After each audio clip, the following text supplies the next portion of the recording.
Okay, jokes aside, hi, I'm Purings, and I think this is my first English video where I cover, in quotations, some drama.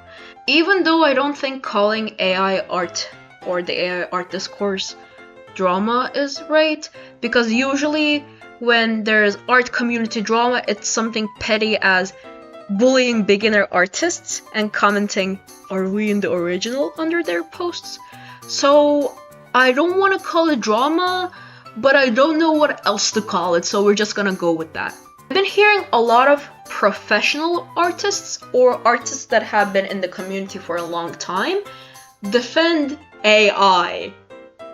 Like, it's one thing when you're not an artist. So I'm talking about the people who use AI and they're not an artist, they don't have any skill, any creativity, any passion, and they just use AI and claim it as their own.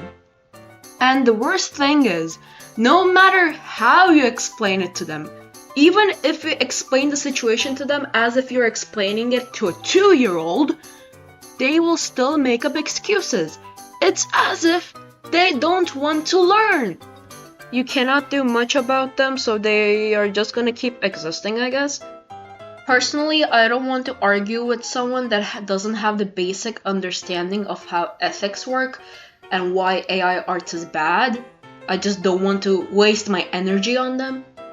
But it's particularly weird seeing artists that are big or small support AI art, because it's literally stealing from you. It's hurting you. You're not like a bystander commenting on this. You're in the situation. It's literally hurting you. And you're the one who's going to face the consequences. Corporations and people who want to underpay and fire artists will benefit from this. You are the one who's going to get fired. You're the one who's going to get replaced. So why are you supporting it?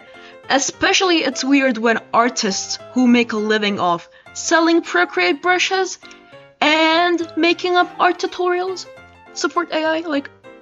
Like, who do you think is going to continue supporting you after you made your stance clear on AI art? And you're literally supporting the thing that is going to discourage a lot of artists. So you're literally shooting yourself in the foot. This is just like Wacom, the tablet manufacturer that used AI art in its advertisement. Like, the people who are using your products are artists. If you get rid of them, who's going to buy your products? This is literally self-sabotage. And this YouTuber, Ergo Josh, has been, I don't know how long they've been posting tutorials and selling brushes for Procreate, but I've been following them since 2018 or 19, I think. It's around the time where I got my first iPad, and I've been watching their tutorials to just help myself navigate through Procreate and learn anatomy. They were praised by a lot of artists who were trying to learn and obtain new skills. You could tell that they put a lot of effort in their videos and in their brushes and in their content in general, so that's one of the reasons why I was really surprised to see their new video that, in the time of this recording, was posted 2 days ago, called "How a Real Artist Uses AI." And in the video, they talk about their thought process and which techniques they used while producing an art piece that they were showing on the screen.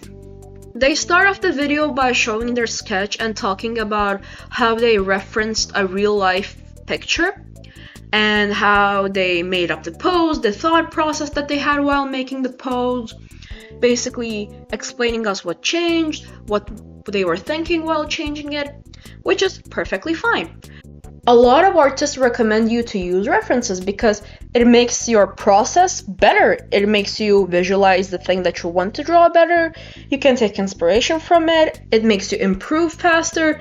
It's a great resource. But then they start talking about how they referenced an AI generated picture. And I'm not gonna bring the ethics side of it to the conversation this time.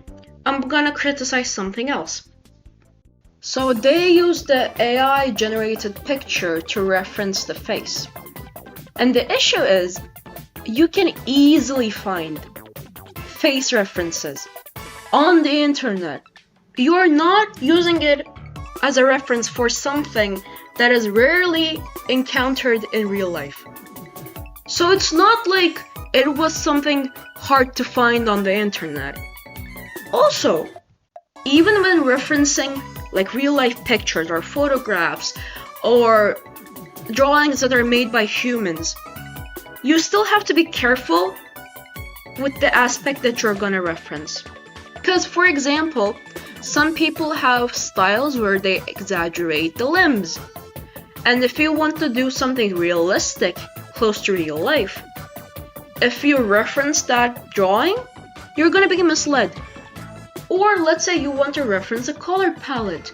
If the picture or the photograph has a filter on it, it's not a good idea to use that picture if you want to capture a different color palette. Because as I said, it's not accurate. And as I said, I'm not saying you shouldn't use references. I am saying you should be careful with the references you choose. Because some references might not be suitable what you're going for. As I said, if you're going for something cartoony, or if you want to learn how to break the rules of anatomy to exaggerate some movements, you will have to look what the other animators did when, let's say, drawing a running cycle and making it more goofy. But if you want to draw something realistic, I think you should stick to pictures of photographed people and accurate 3D models. But when it comes to AI doesn't know how to break those rules or which rules to break. So it's gonna give you a wonky, inaccurate result. And when you reference that picture, right? When you reference that picture that was generated by AI, you are more prone to making mistakes like that. And you're actually going to do yourself a huge favor by referencing things that are made by humans, because you won't have to think about the inconsistent shape language, or you won't have to think about the broken anatomy or perspective that doesn't make any sense. And I feel like they know this very well, because even when referencing from AI, they mention that they use their own judgment. But for a person who is saying that they use AI to make stuff easier, I feel like that's a bit contradictory. To put it simply, AI is unreliable. It might generate something that looks correct at first, but it might not be correct at all. Or it might be really off from reality and accuracy altogether. And when you generate something like that, or you just look at a picture that was generated, you actually have to do more mentally straining work that you don't actually have to do.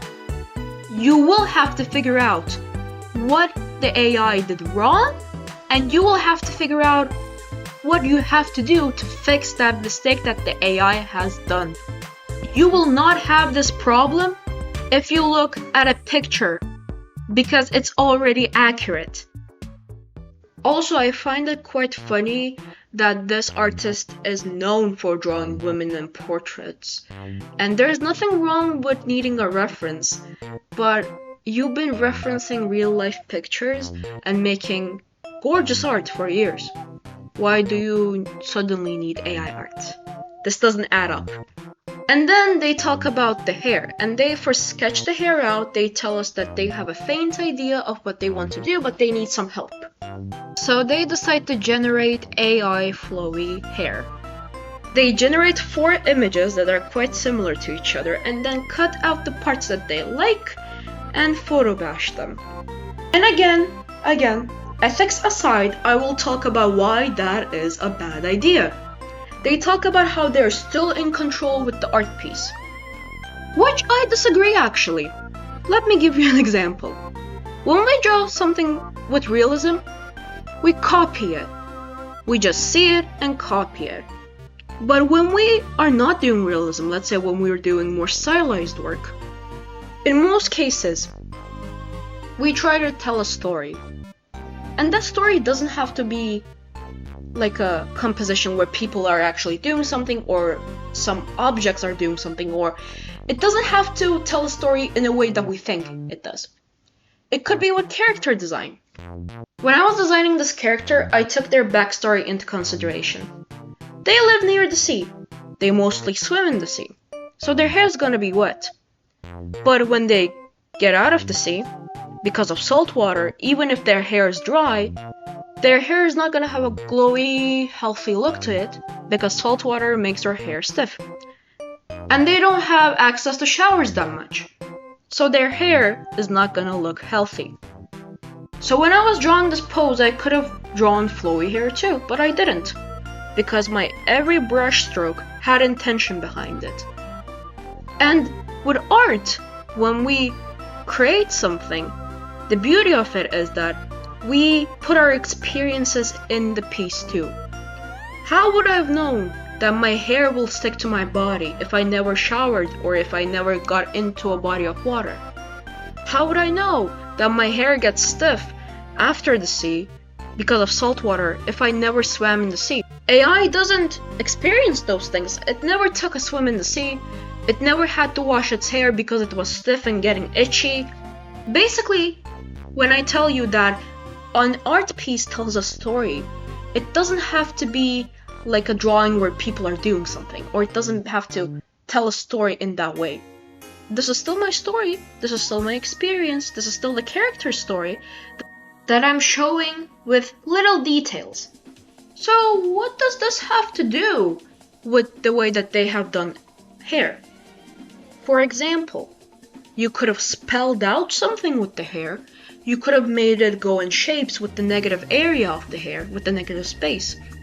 You could have made it go in a way where it frames the character so it would lead the eye to the character.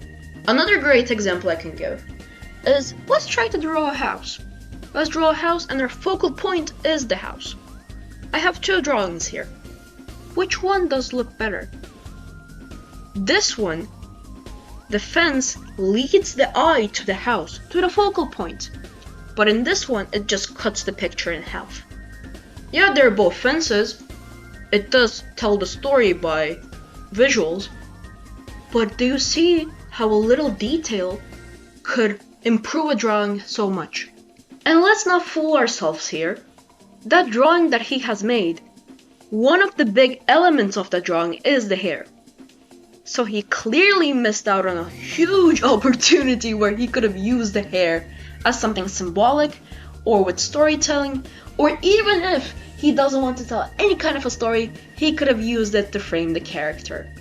Yes, you photo bashed them, maybe that's your doing, but the shapes, the shape language is definitely AI.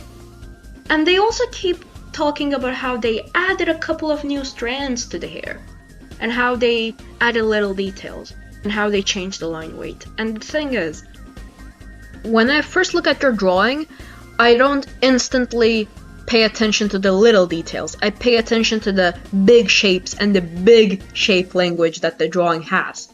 Of course, when I look more closely, I might realize the little details that you have added here and there. And if the viewer isn't looking at your drawing really carefully and closely, they'll probably miss those details. But the thing that they will not miss is the bigger shapes that could be even seen from afar, which you could have implemented in your art to make it 10 times better, but you decided to just use AI. You missed out on a world of opportunities just because you incorporated AI in your drawing process. And maybe you're telling me, hey, maybe they didn't want to tell a story at all. They just wanted to draw something aesthetically pleasing, which I'd argue because they talk about symbolism when it comes to red lips, though they don't elaborate on it. And they're clearly thinking when doing the drawing, because they didn't stick to their original plan. The drawing kept evolving. So I think they have the ability to do that. Then they switch over to a grid application, a perspective grid application. And they talk about, hey, this is a tool, so why is not AI normalized like this tool? And they also talk about that, hey, in the past, digital art was taboo, people were calling it fake and cheating, and now it's normalized, so why is that? Why isn't AI following the same path?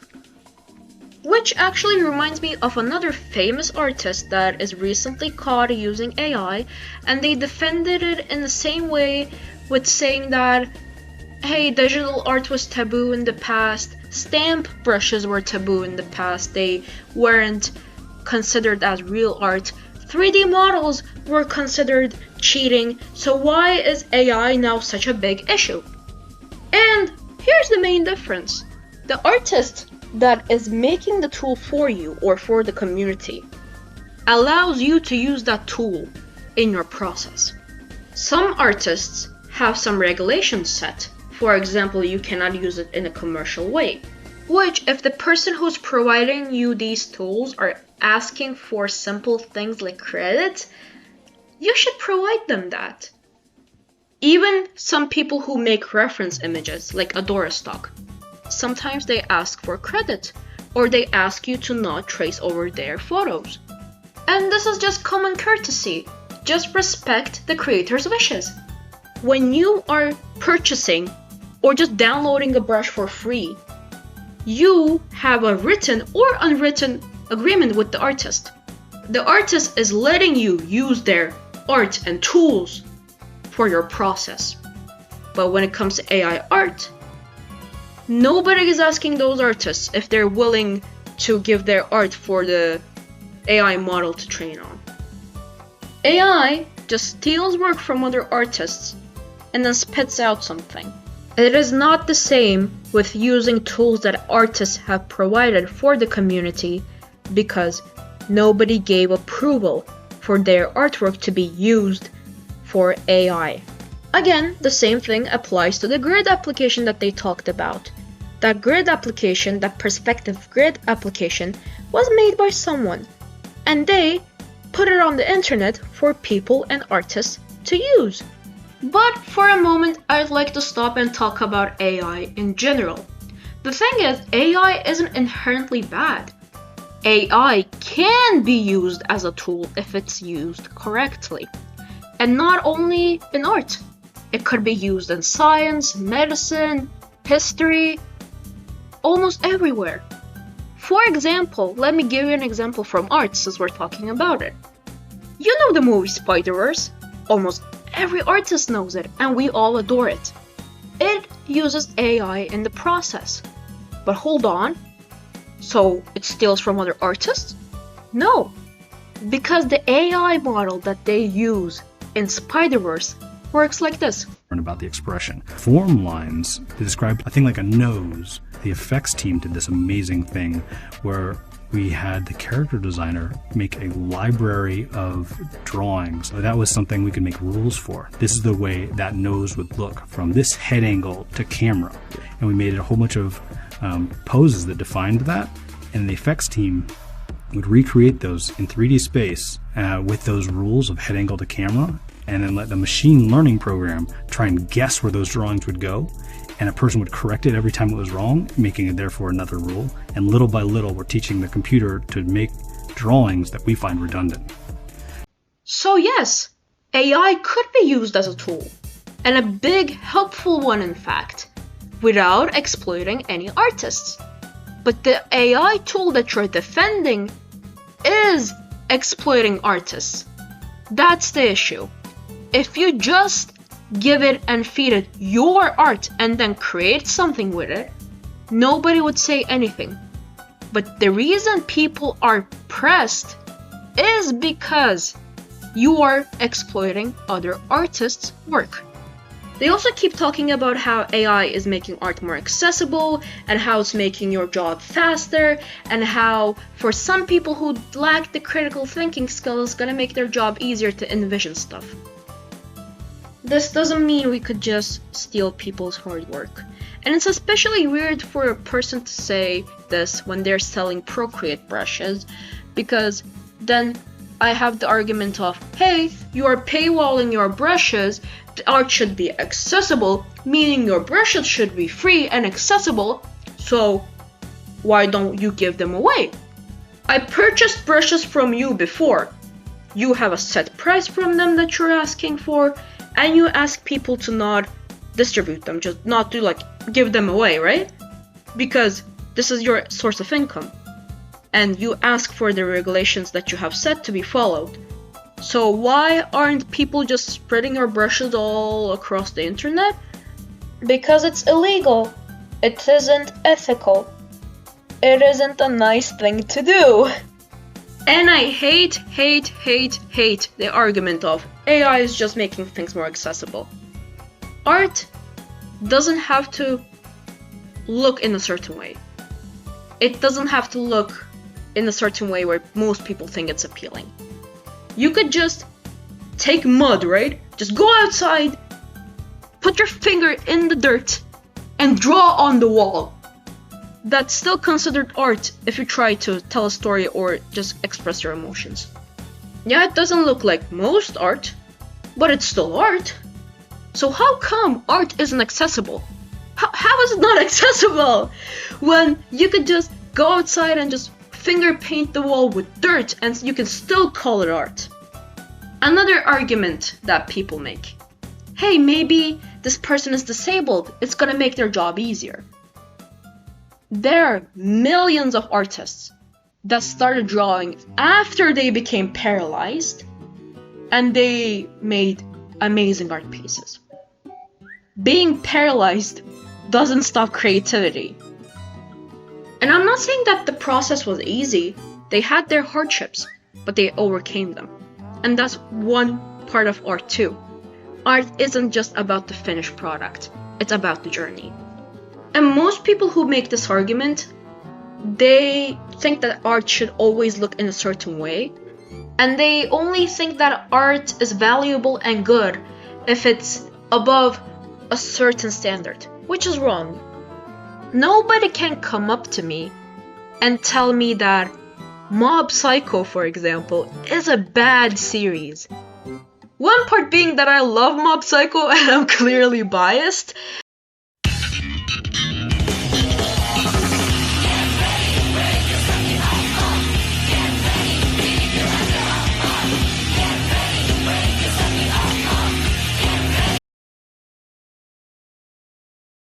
But another part of it being that when one started drawing Mob Psycho and the other series that he had, his art wasn't the best. Other mangakas were leagues ahead of him. But guess what? He had amazing stories to tell. And the lack of skill didn't stop him. He's still great at paneling. He's amazing at telling a story. And look, Mob Psycho is a great story. I love its manga. Even though I read manga that has better art. His art is actually quite charming. It has personality. It's amazing. And his stories are just great. And I love Mob Psycho, by the way. So it's not always about skill, is it? No. And look, one has actually improved so much after all of these years. This is his prior work, and if you look at his Twitter right now, this is how he can draw. And I also like to mention the final drawing that has been made. If you look closely at the hair, you could see flying strands here and there. And that doesn't make any sense, does it now? For a person who's stressed a lot on, hey, it makes my job easier and faster and I have a better result, and hey, I'm still following the creative direction here that I have set. This is quite bad and contradictory. Why are there flying hair pieces that doesn't connect to the scalp? Also, this mistake is something that AI does a lot. For example, when you AI generate the art piece, usually a lot of the parts of the hair are not connected to the scalp.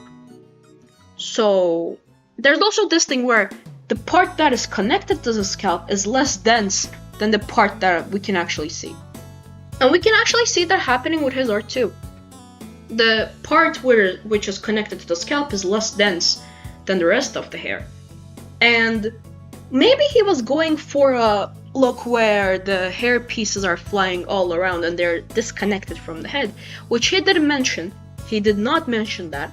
But even if you were going for that aesthetic, I just don't think the audience will read the picture like that, because the hair strands that are flying all over the place are not well defined enough, either with composition or with lighting.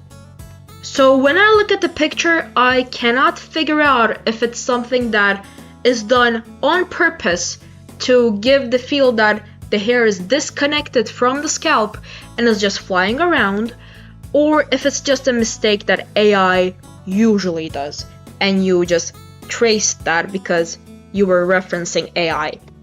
And especially with the lighting that they chose, the hair is just blending in with the other pieces of hair strands even more, so it's just becoming even more unreadable.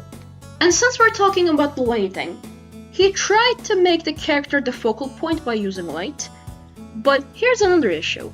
The hair, because it's dark and you cannot see it properly, is getting concealed with the extensive shadows that he has put around the corners. In most cases, just relying on lighting to make your focal point more visible is not a good idea. Your drawing has to be readable even without rendering. And he had, again, as I said, a million opportunities to frame the character with hair in creative ways, but he didn't do that. And in the end, he had to resort to lighting. An artist that has his skill level, which he is really skilled. Look at the face, look at the body, look at his prior work. He is not an artist that needs AI. Nobody needs AI, but especially him, because he's already quite skilled. He is amazing at art. When I look at his prior work, and I have been following him since 2018 and 19, so I've seen his old work and current work. His work is amazing, his knowledge is really extensive, and I'm pretty sure if he didn't use AI, his composition and all of the criticism that I have made would have been solved. I truly believe that AI literally sabotaged him. I kind of feel like if he resorted into other references and other ways of getting inspiration and getting help, I feel like his final piece would be much better. I am admitting that I'm being a bit harsh right now on him, and if this was another artist that was just a beginner or didn't have the skill and the knowledge that he has, I would have taken a different approach, but he is skilled. He has the ability, so the only reason he is using AI is to just make things easier. But as I mentioned before, it's not making things easier, it's actually making things harder. And even if it's making things easier, as an artist, he should be aware of the harm that AI is causing the community. And again, I am sure that most people would be less critical if he was a smaller artist or a beginner artist that doesn't know any better. But I don't think he is considered a small artist or a beginner, in fact. He has a huge following.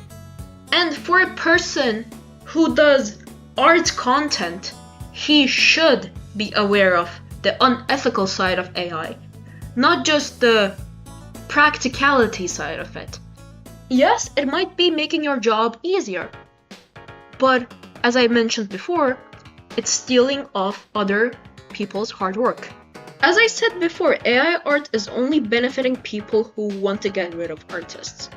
And you are an artist, so why are you supporting this? That's a real question I want to ask.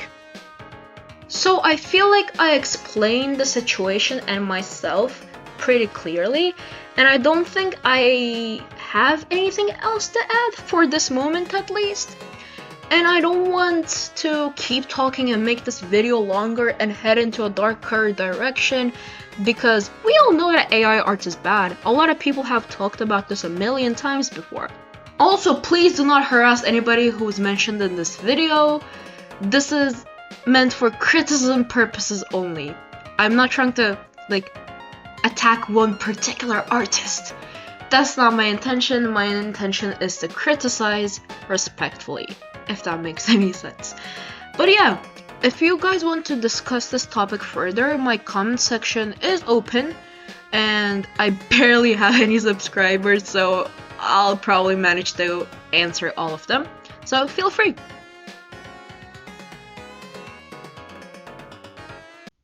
Bu arada Türk izleyicilerim için hızlı bir mesaj vermek istiyorum. Biliyorum benim devam ettirdiğim bir seri vardı. Ara vermek zorunda kaldım ona. Çünkü ameliyat oldum. Zaman beklediğimden daha farklı ve hızlı geçti. Cidden devam ediyordum. Cidden disiplinli gidiyordum. Ne oldu anlamadım sonra ama bir anda olmadı yani. Beceremedim. Çünkü ameliyat olmak zorunda kaldım. Ameliyattan da sonra zaten yattım yani dinlendim. O yüzden kilo vereceğim diye başladığım serüvene 5 kilo alarak devam ediyorum.